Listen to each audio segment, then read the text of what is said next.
So on Tuesday, we were all in here and we started talking about collisions. And today, I want to go through a bunch of the different kinds of collision calculations we can do and a bunch of the collision intuition we can try to get out of it.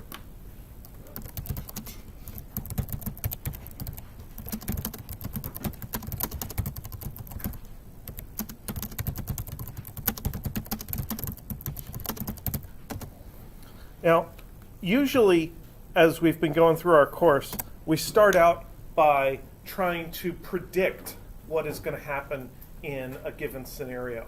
We'll be given a bunch of initial conditions.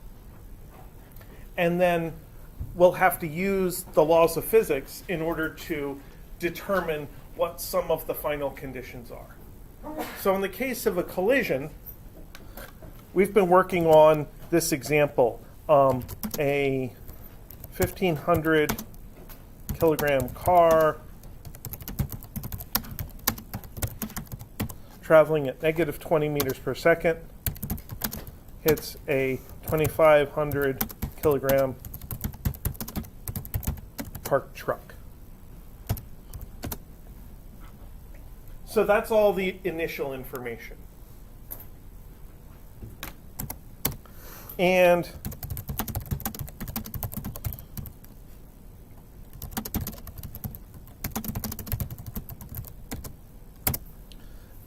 there are basically two principles to apply in a collision. There are two relationships that we end up using.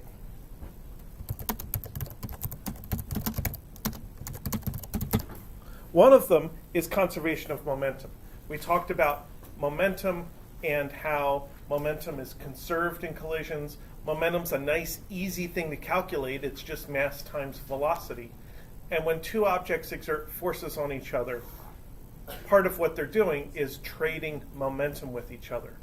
In a collision, they're not trading momentum with the outside world. They're only trading momentum with each other. So the total amount of momentum is the same. And we could apply conservation of momentum by saying P total initial is equal to P total final. That's one good way of applying conservation of momentum. We'll look at another way of applying conservation of momentum after we do a couple of collision calculations. But the problem with this is that's not enough. That's one equation, and we have two things to predict. We need to figure out both velocities of both objects after the collision. So we need a second principle. We need a second relationship to use to try to predict the results of the collision.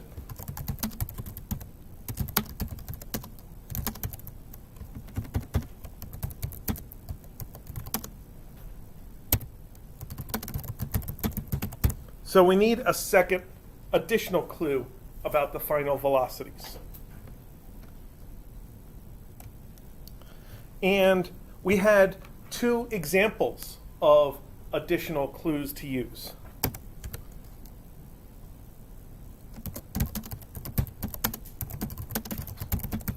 The first example was if we were given one final velocity. So we said, oh, if the car rebounds at 2 meters per second, then we can calculate what happens to the truck, and we can calculate how much energy is released during that collision.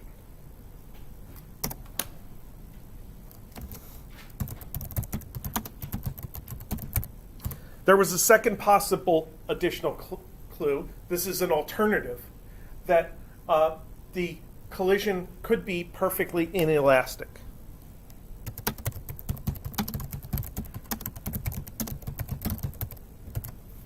And another way to think of a perfectly inelastic collision is that the objects stick together.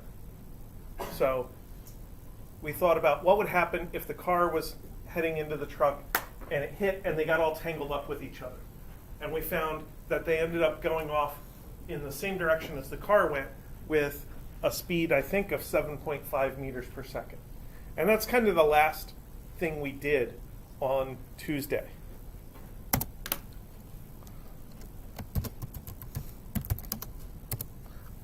Another idea we could have as a clue to the collision is we could know that the collision is elastic. And the idea of an elastic collision tells us one important thing,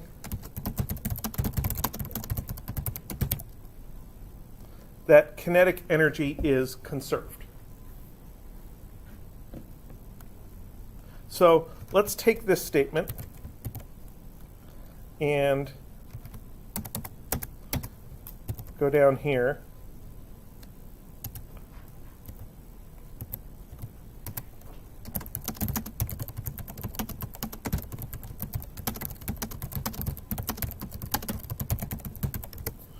And say, what happens if the collision is elastic? How do we find their final velocities? So the one thing that we know we can do is apply conservation of momentum.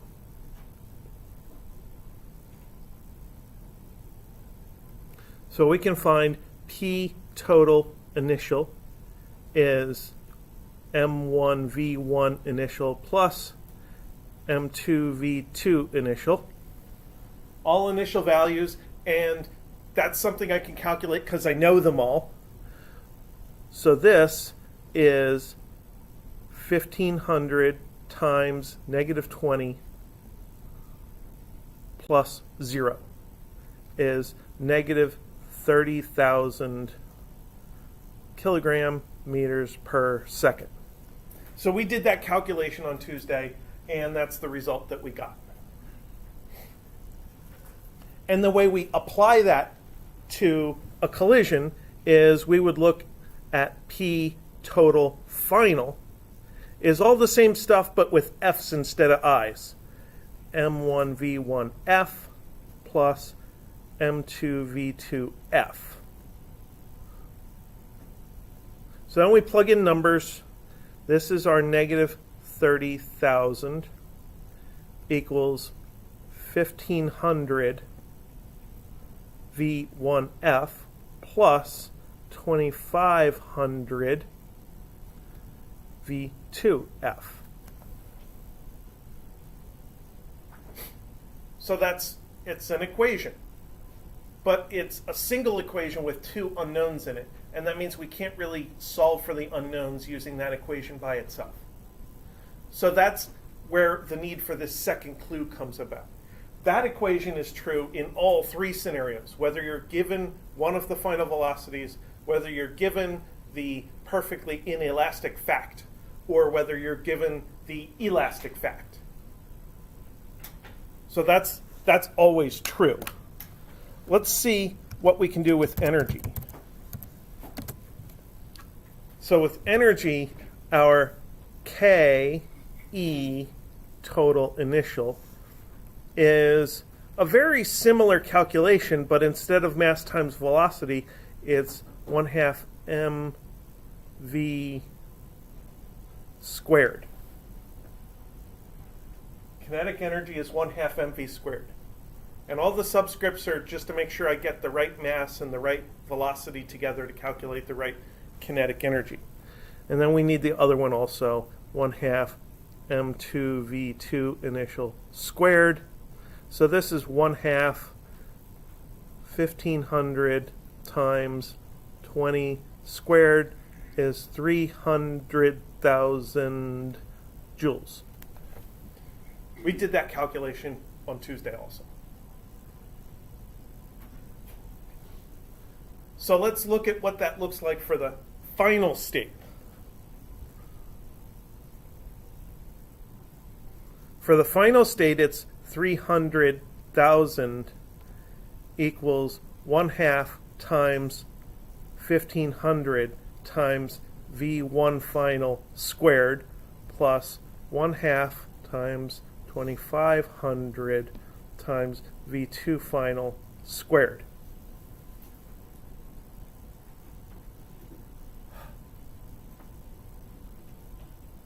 So these are all final velocities now. And this is another equation, which is a single equation with two unknowns.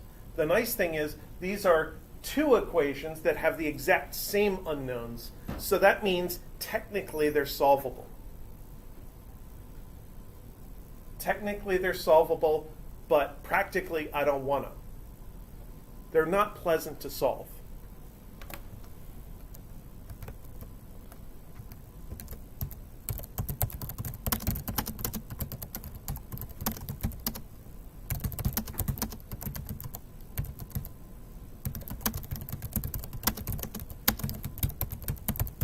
And part of the problem is simultaneous equations. The other problem is that these v's are sometimes squared and sometimes not squared, which makes it quadratic. And you combine those two things together, and it just makes a rather unpleasant solution situation.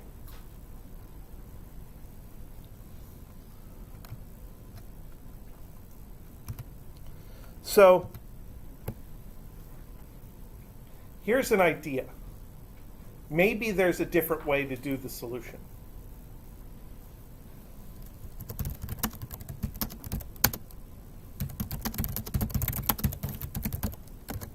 And you may not want to write this down. You may just want to think about this one with me, because we're not actually going to use this next equation. If we do 1/2 m1v1 initial squared plus 1/2 m2v2 initial squared equals 1/2 m1v1 final squared plus 1/2 m2v2 final squared. Okay, so I just wrote it here so we could look at it. Now I want you to imagine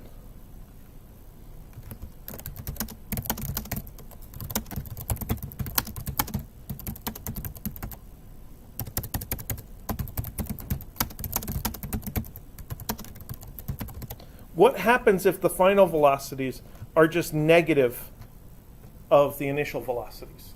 So what happens as you go from one side of the equal sign to the other? If v1 initial has a value, like it's 5, and v1 final happens to be -5, what happens to that negative sign? It goes away because it's getting squared. And the same thing happens to v2. If the v2 final is just negative of v1 final, then the minus sign doesn't matter. It goes away. And the two sides are automatically equal to each other.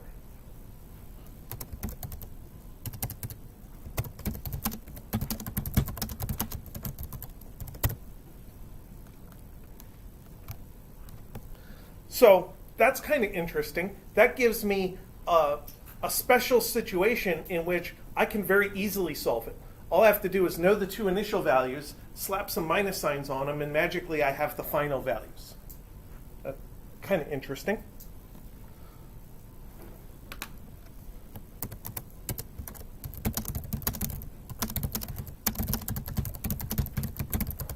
But do we still obey our other equation? So let's check that. Our P total is equal to M1V1 initial plus M2V2 initial.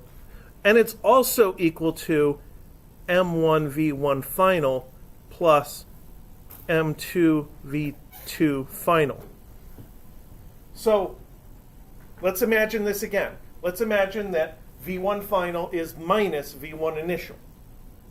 Same magnitude but opposite direction. Well, that would change the sign of this thing because it's not squared. And if we did the same thing to V2, it would change the sign of this one also because it's not squared. So let's make this P total initial and P total final. And we'll put a big question mark over that.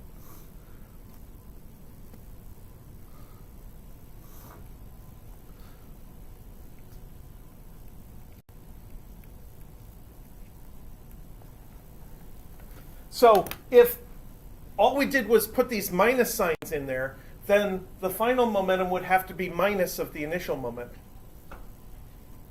But we already know P total initial equals P total final. Is it possible to satisfy both of these equations at the same time? Is it possible for a number to be minus itself? Is there any number that's minus of itself? How about 0?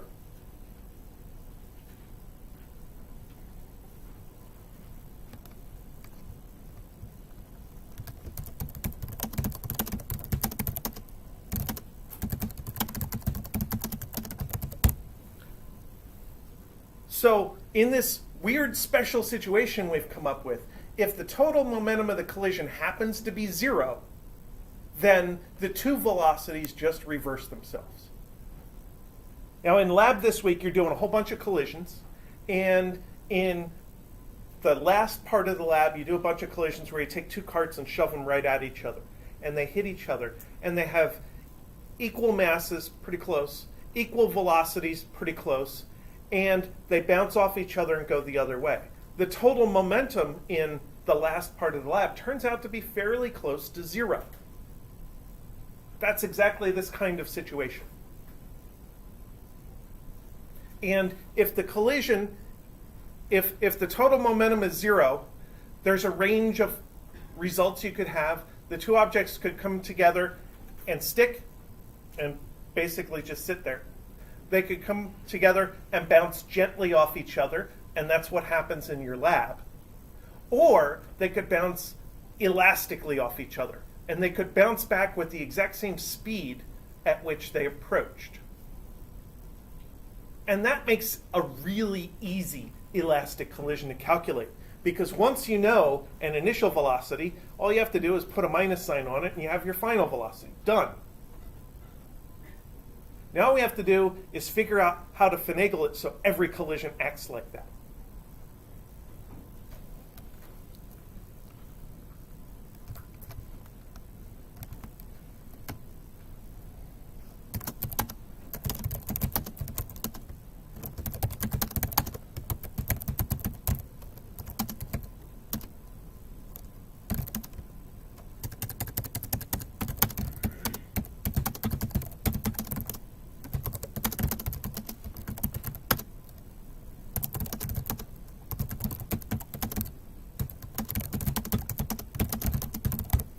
There's a thing in physics called a frame of reference. And there's a principle in physics called relativity.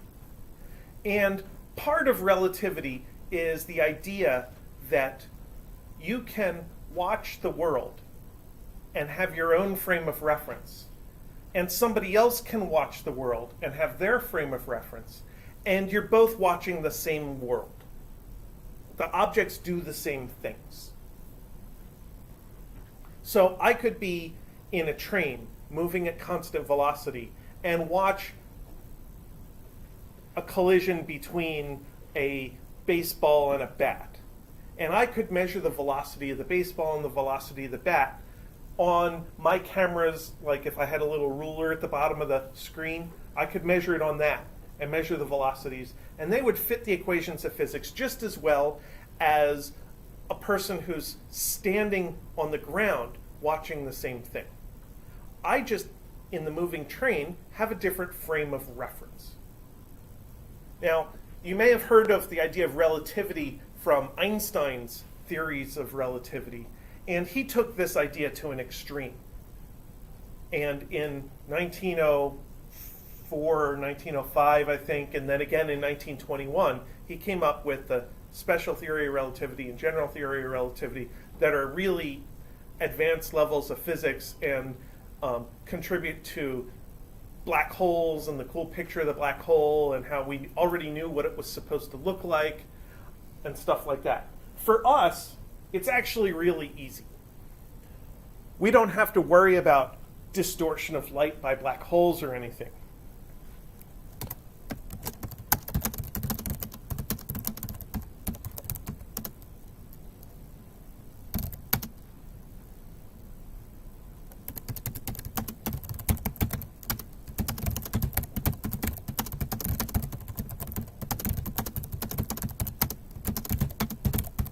all we have to do is subtract a velocity at the beginning. That's how you change your frame of reference. You add a velocity to everything or subtract a velocity from everything. If I see somebody stationary and I'm in a moving train, to me it's as if they're moving backwards. So that's the idea of subtracting the velocity at the beginning. And then we do the collision, and we do it this special way where we just put minus signs in front of the velocities. And then we add back that velocity that we subtracted, and magically we have results. So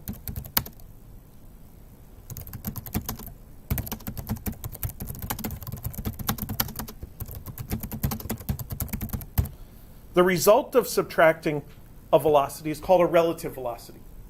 If somebody's moving 2 meters per second and I'm moving 3 meters per second, the relative velocity is 1 meter per second because I'm going 1 meter per second faster than they are.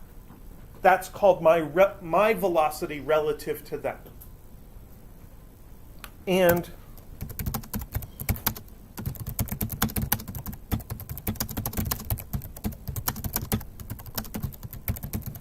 there is one special magic velocity to subtract, which makes this whole process work. And the magic velocity is called the center of mass velocity. So here's how to find it. So step 1, find V center of mass. So here's how we do it. P total is equal to M total times V center of mass. All we need to know is the total momentum and the total mass, and they fit together in a momentum equation. Mass times velocity is momentum. And the velocity that fits in there is called the center of mass velocity. So in this example with the car and the truck, we know the total momentum, which was negative 30,000. I'm going to leave the units off. And then we know the total mass. We know that the car was 1,500, the truck was 2,500, and you add them together, you get 4,000.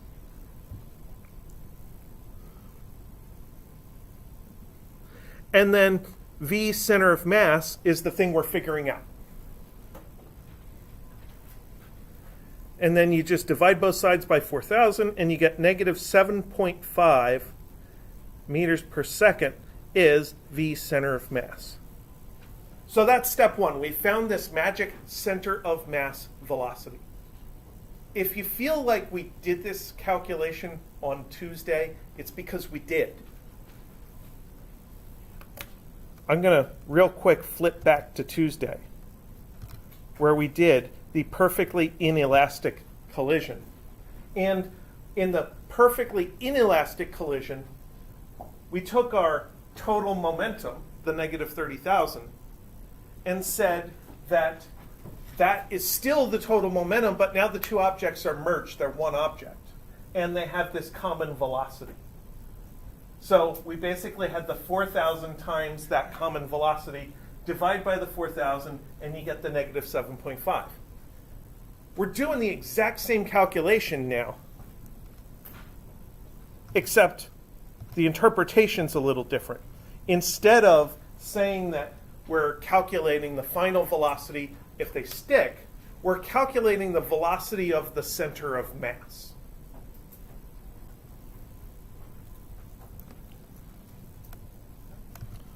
So then, step 2,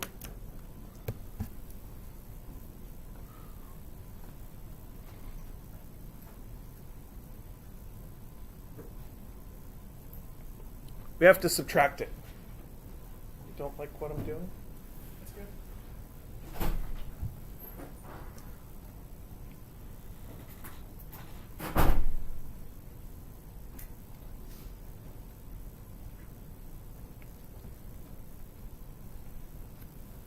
So this is an equation that's on the equation sheet.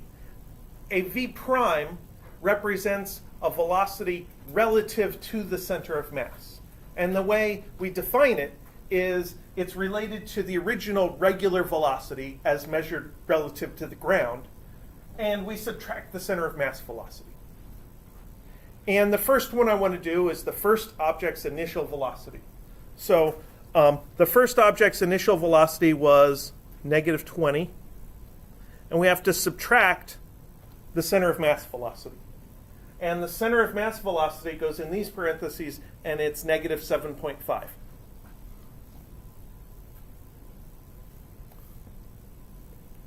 And the result of this is negative 12.5 meters per second.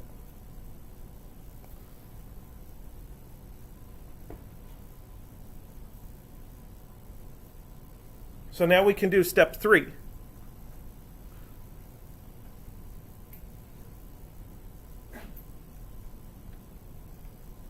Flip the sign. V1 final prime is equal to plus 12.5 meters per second. That's it. We just did the elastic collision. Now,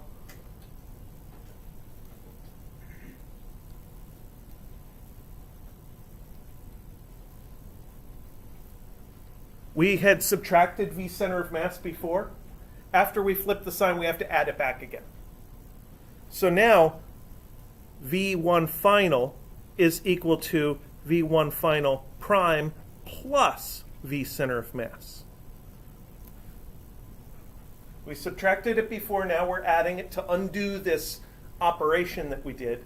And I have a value for V1 final prime is plus 12.5 plus parentheses. And the number in the parentheses is the V center of mass, which happens to be negative 7.5. Negative 7.5. So V1 final is equal to 5 meters per second. Done. Now I know how fast the car goes. Now, in order to really know everything, I have to do the same thing for the truck. Now, I have two options now. I could go through this process for the truck, which is a pretty straightforward process. So that's what I'm going to do. As an alternative, now it's the same as the very first time we had the car hit the truck. We have a known velocity of one object. So we could plug that into conservation of momentum. But let's do it for the truck.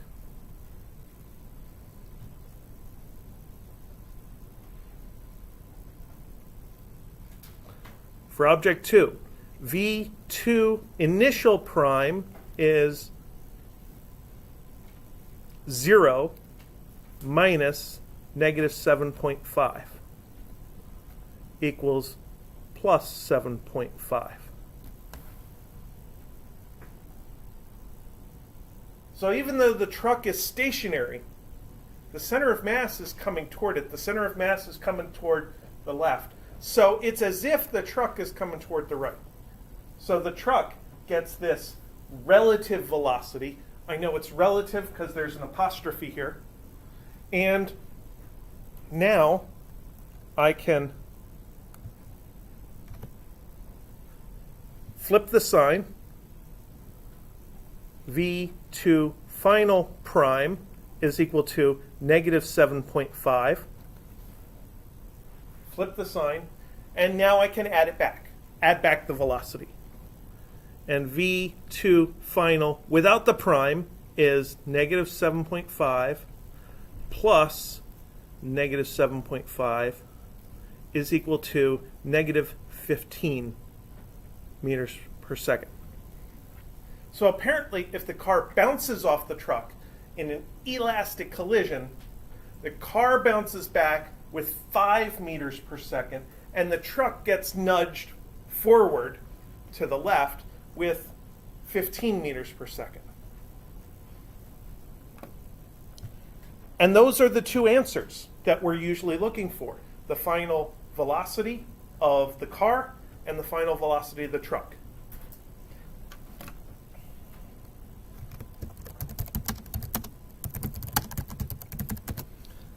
of course, I went through this weird process, and maybe you don't believe me that it actually works.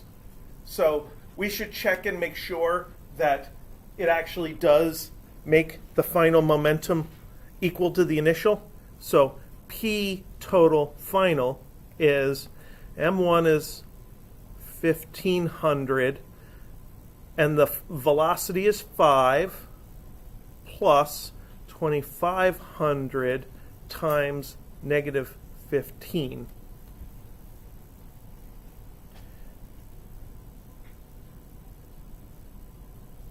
And now I'm going to sit here and pretend to use my calculator while I check the score of a European soccer match.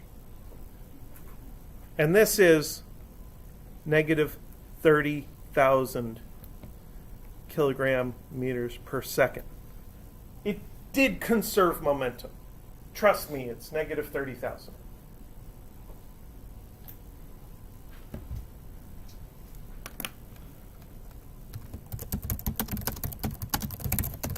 And we can check the final energy. KE total final is 1/2 1500 5 squared plus 1/2 2500 15 squared.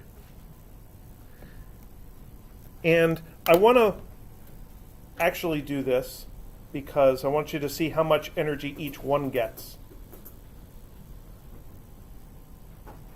So the car gets 18,750 plus the truck gets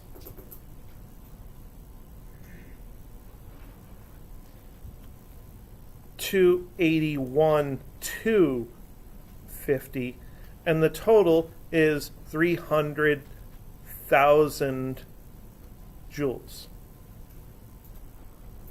So that proves that this process works. We went through this weird process. We subtract the center of mass velocity to get the relative velocity. We flip the sign of the relative velocity to move after the collision. And then we add back the center of mass velocity at the end in order to get back to the regular velocities. And the regular velocities we found out of this weird process solved the formulas we wanted. It created conservation of momentum and conservation of kinetic energy. And it's much more straightforward than solving simultaneous equations with a quadratic formula in the middle. Trust me. I used to have to do it that way. It wasn't nice.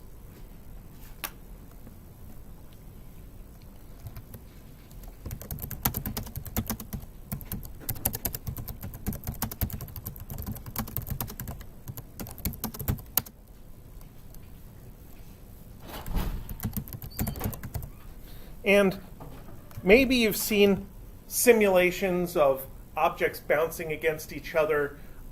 Maybe you've played video games that involve objects bouncing off each other.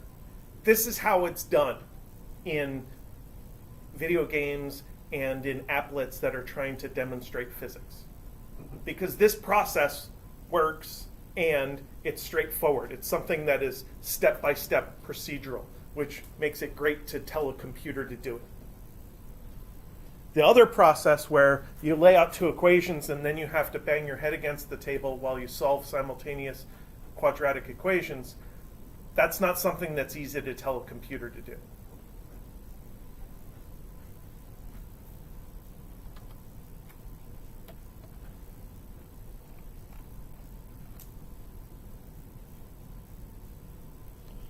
Okay, so that is elastic collisions. And that's a type of collision that you have to solve once in a while. I think there's an elastic collision in the homework that I posted that I made due next Thursday, so you have a whole week to work on it. And I think there's going to be an elastic collision on the final. So it is something that is a goal of Physics 1401, is to be able to deal with a one-dimensional elastic collision, just forward and backward.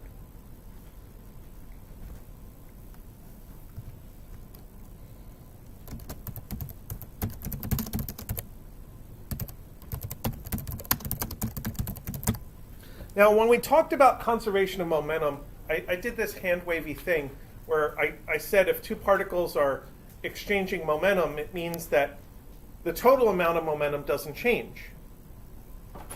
And we went with P total initial equals P total final. But there's another way to deal with conservation of momentum that sometimes is useful. So we should be able to deal with it. And that is delta P1 is minus delta P2.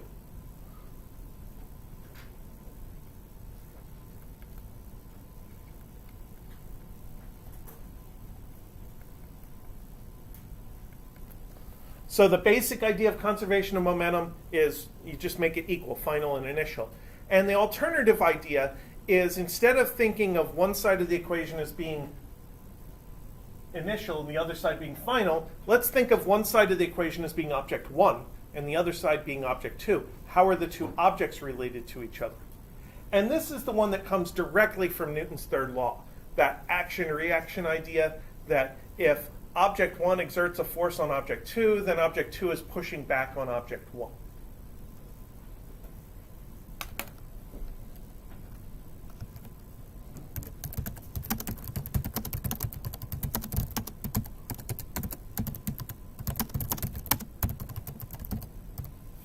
So these values are called the impulse of the collision. And one object gets the positive impulse, the other object gets the negative impulse. So let's see for this car, M1 was 1,500 kilograms, and V1 initial was negative 20, and V1 final was 5. So delta P1 is 1,500 times final minus initial, 5 minus negative 20 is 1,500 times 25,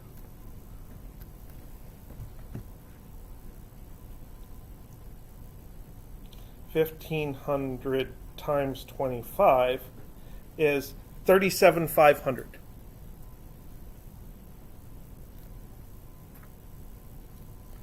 Kilogram meters per second. So that's how much object 1's momentum changes as a result of bouncing off the truck.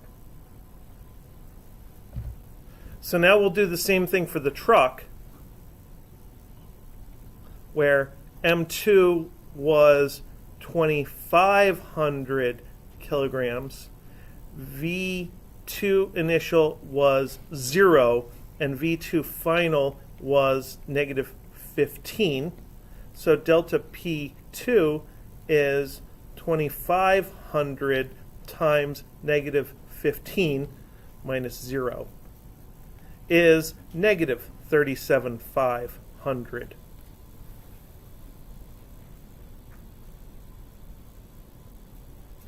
And we find that, yes, the truck gets an amount of momentum that's exactly opposite the amount of momentum the car gets. The total momentum change was 0. And that's one of the facts we want to know about a collision. And why do we want to know this? Because impulse is related to force.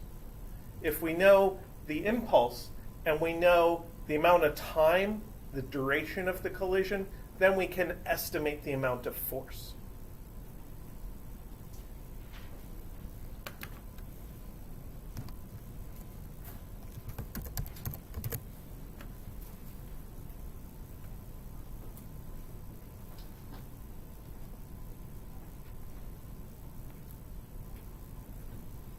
So if we know this impulse value, for instance, let's say we know that the collision took 0.15 seconds. delta t equals 0.15 seconds. So somebody watched the video of the car bouncing off the truck, and it took like 5 frames of video, and it was 33 frames per second, so they calculated that amount of time. So then we would have 37,500 equals the average force times 0.15.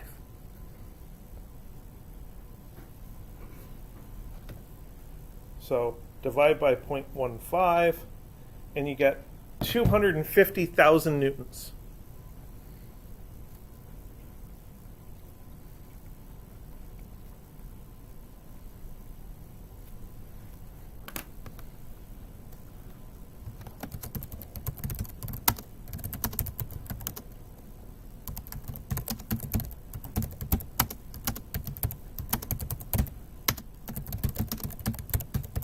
And apparently, this 250,000 newtons, which is the weight of 25,000 kilograms, which is 25 tons, all that weight did not damage the bumper. How do I know it didn't damage anything? Because damage takes energy.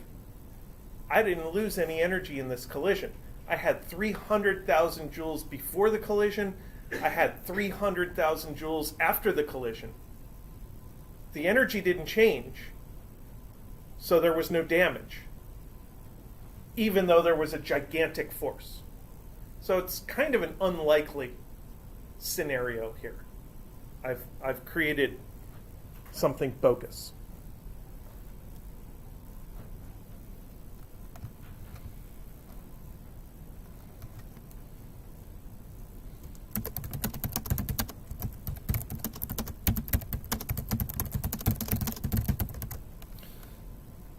This idea of impulse of a collision gives me a chance to think about something else, though.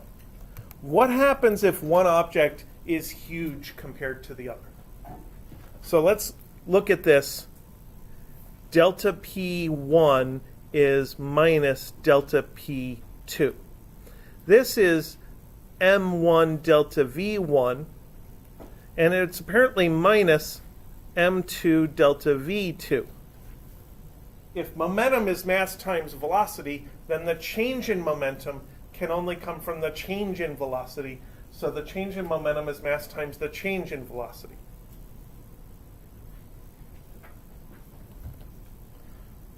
And let's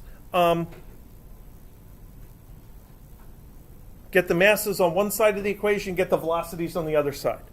So M1 over M2 is minus delta V2 over delta V1.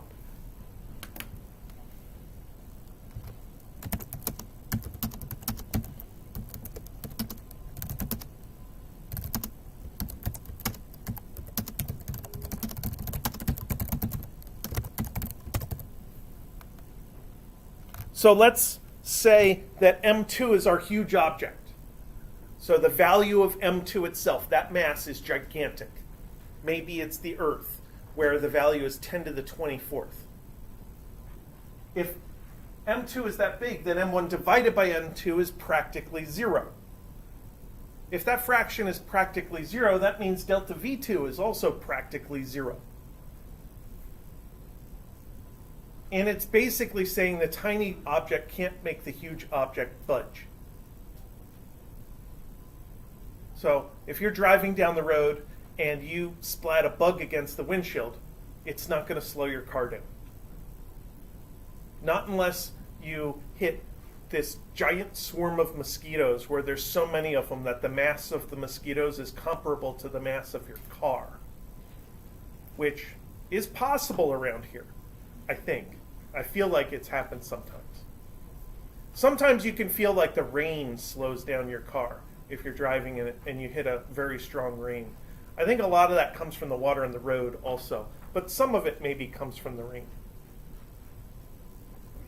Now there's a much more common situation where we have a collision between one object that is a reasonable size and another object that is enormously massive. And that's bouncing things off the ground. I appear to not have a very bouncy basketball. That's unfortunate. I didn't bring a pump with me. Does anybody have a basketball pump? No? I have one in my office. If I was over in Island Hall, there's one in the gym. From here, there isn't. That'll make this a lot less dramatic. So, in a collision between the basketball and the earth doesn't change much.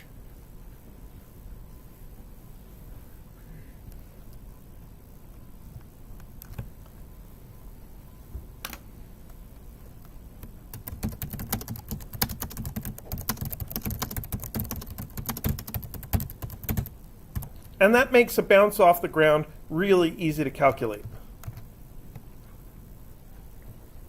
So we have our ground level and our M1, V1 initial. And there's a bunch of possibilities.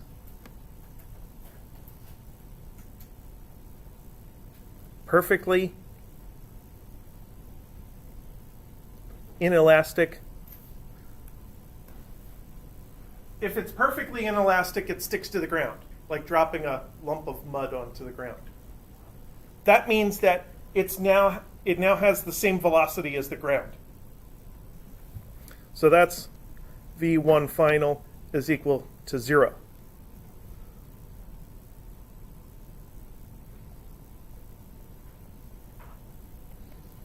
Elastic. Let's look at 1/2 M1 V1 initial equals 1/2 M1 V1 final. If I'm doing a collision with the ground is not moving. That's usually my frame of reference. So that has a velocity of 0.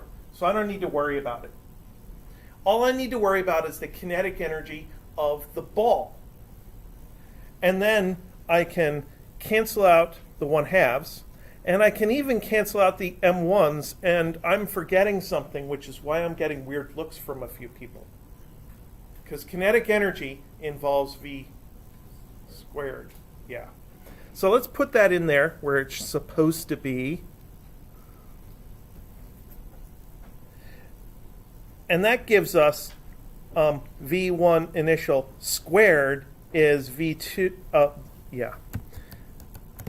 V1 final squared. So I can take the square root of both sides, and I get V1 initial is equal to V1 final with a plus and minus. If you just solve this algebraically, it doesn't tell you whether the result is plus or minus. So we have to consider both possibilities. So the initial velocity is down. What happens if the final velocity is down?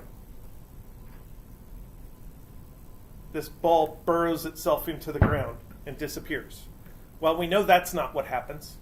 So therefore, the final velocity is opposite direction. So we choose negative V1 final is equal to,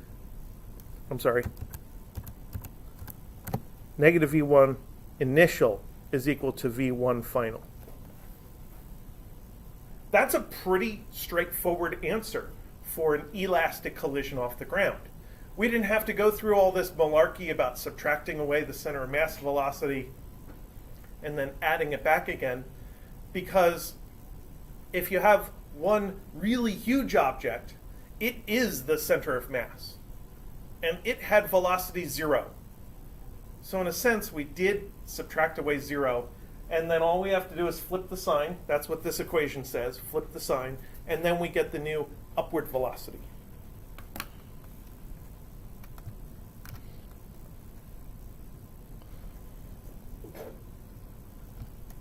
So now I want to do something that's actually a little bit more interesting.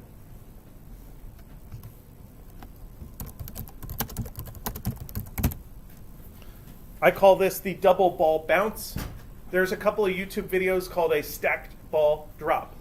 So I didn't just bring a basketball, I also brought this little stress ball. And I use a stress ball because I used to do this with a tennis ball, and I hit one of these ceiling lights and broke it. So now I don't use a tennis ball anymore. So let me get that out of the way. And in the stacked ball drop, all you do is take a basketball and a tennis ball, or a basketball and a golf ball or something like that, and drop them together. Has anybody done this? You can do it with two basketballs, but it's not quite as interesting with two basketballs. The upper ball, the little one, bounces a lot higher than you might think. I'm going to bounce it off the ground this time.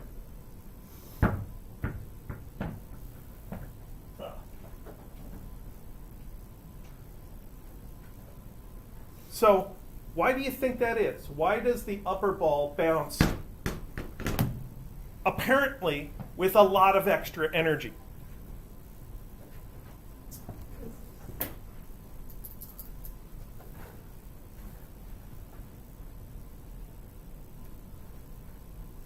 I'm going to put that there.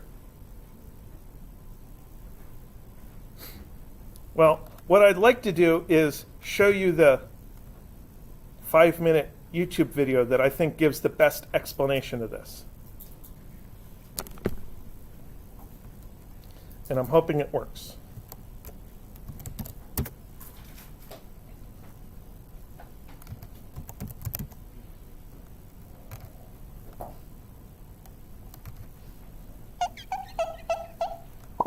Check out how high these different balls bounce. The basketball, the super bouncy ball, and the golf ball. Now I'm going to try the golf ball on top of the bouncy ball on top of the basketball. And then I'm going to explain how it's related to a supernova. Did you see that? Probably not. So here it is again. The golf ball bounced to 28 feet. We dropped it from about 3.5 feet, so it went up 800% of its dropped height. In fact, if you consider that by itself, the golf ball bounces about 70% of its dropped height. It went as high as if it had fallen from 40 feet up. That is awesome. So how can we get the golf ball to bounce up with that much energy? Let's simplify it to these two balls. When you drop them individually, each ball starts out with some potential energy from the height of the drop. As the balls hit the ground, some energy goes into heating up the ground and some goes into heating the ball. Because that energy left the ball system, you can't get back up to the same height. But when you combine them, the tennis ball goes higher than its dropped height. Way higher. Where does it get the extra energy? As the basketball bounces, it compresses, storing elastic potential energy. As it releases, it springboards the tennis ball upward just at the right moment. This is like the double bounce on a trampoline when you jump right before someone else. You prepare the elastic of the trampoline by stretching it and storing energy, which can then bounce the jumper even higher. In the same way, the basketball stores energy in its compression and is able to push the tennis ball. But just like the double bounce preparer, the basketball can't go as high. You can see that here. It bounces even less when 3 balls are dropped together. Also, during that transfer of energy, some momentum transfers from the basketball to the tennis ball. And since the basketball starts with way more momentum because of its larger mass, the tennis ball's velocity increases by a lot, and it flies up, up, and away. Now back to the triple super ball bounce. Now you get the energy from the basketball's bounce being transferred into the bounce of the super bouncy ball, which is then transferred to the golf ball's bounce. You put the same amount of energy or momentum from 2 more massive objects into a smaller object, and it will go much faster. Epic! Just like the explosions of a supernova, which may seem unrelated, but what we just did is analogous to the process that occurs during the explosion of a supernova. Just like our more massive basketball transfers momentum to the smaller balls, energy from the dense core of the supernova is transferred in a shock wave that moves through the star to the less dense layers and accelerates them outward at a super high velocity. More massive or denser layers in the core of the supernova begin to collapse when fusion stops there. The collapse is halted when the neutrons in the core actually touch, sort of. This causes the implosion to rebound and bounce outward. You end up with a dense core left behind and these wild outer shells of star exploding outward. Pretty cool. And of course, if you try this at home, which you should, you have to make sure the balls are perfectly vertically aligned because any off-centeredness gets amplified by the 2 points of contact, which is why we sadly couldn't get the quadruple tower of balls to work. But if you put a little ring of hot glue or something similar on the balls, it helps to balance them. Happy physicsing!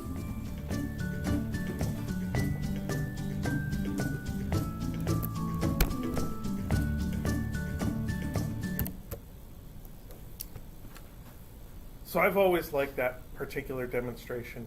I've seen it done with a stack of balls that are aligned by a pin or a wire with holes in them, but I always feel like the wire takes away so much energy.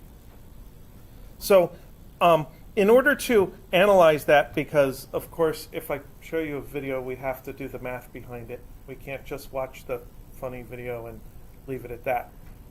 To analyze it, we kind of have to break the process into steps. We'll analyze it one collision at a time. So we would start with the basketball heading down with, say, V1 initial is equal to, let's say, minus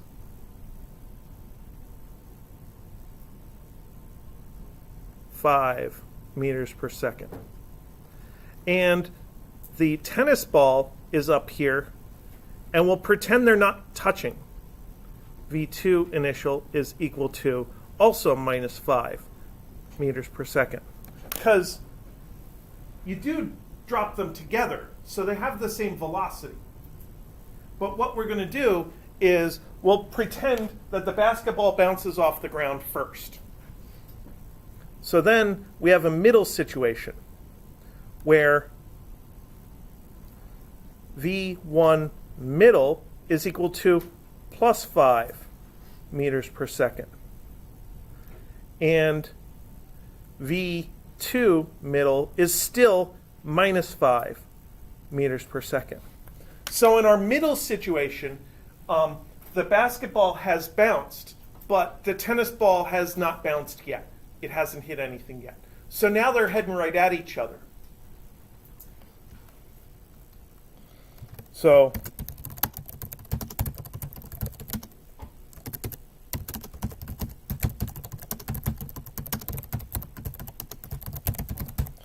in the ideal first collision, the basketball simply reverses its velocity. Now, you have a homework problem like this, and in your homework problem, I don't think it's an ideal first collision. I think in your homework problem, the first collision has some loss of energy. And all you have to do is figure out what new middle velocity loses exactly the right percentage of energy. So that's not too bad.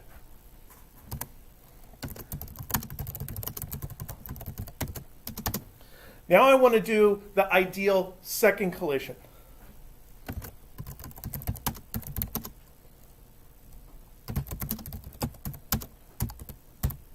And I'm going to make two assumptions in order to idealize this collision. I'm going to make M1 be very heavy for the purposes of this collision, and that will tell me that V1 final is equal to still +5 meters per second. And the second part is I want it to be elastic.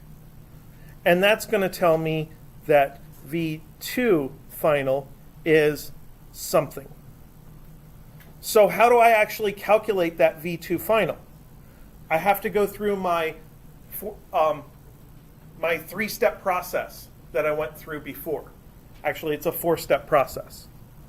So 1, V center of mass is equal to V1 final is equal to +5 meters per second.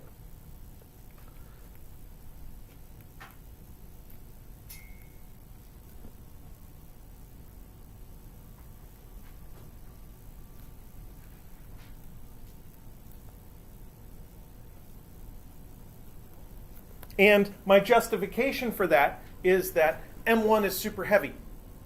It's basketball as compared to a golf ball, or basketball as compared to a stress ball.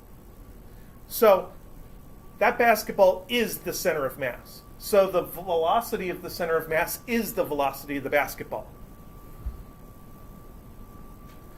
And then 2, V2 middle prime is V2 middle minus V center of mass. So in order to figure out the relative velocity of V2, all I have to do is subtract away the center of mass velocity. So I have to scroll up to look at those. That is -5 minus 5 is equal to -10 meters per second. So if we look at that, we can probably see that number here. In this middle situation, these two balls are approaching each other at a combined speed of 10 meters per second, because the one's going up at 5, the other's going down at 5, so they're approaching each other at a net 10 meters per second.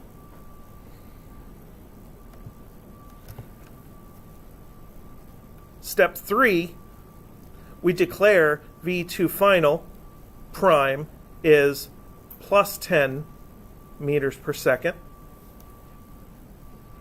If they're approaching each other at 10 meters per second before they hit, then after they hit, they're going to leave each other at 10 meters per second.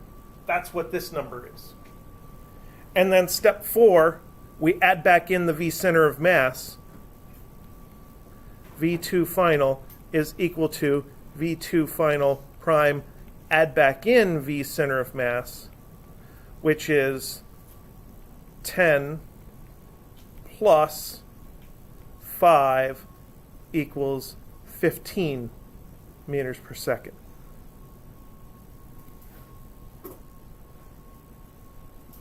So I want to go back up and put that on the figure, but I also want to give you a chance to finish writing down what you're writing.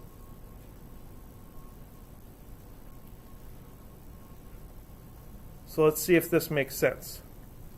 This is plus 15.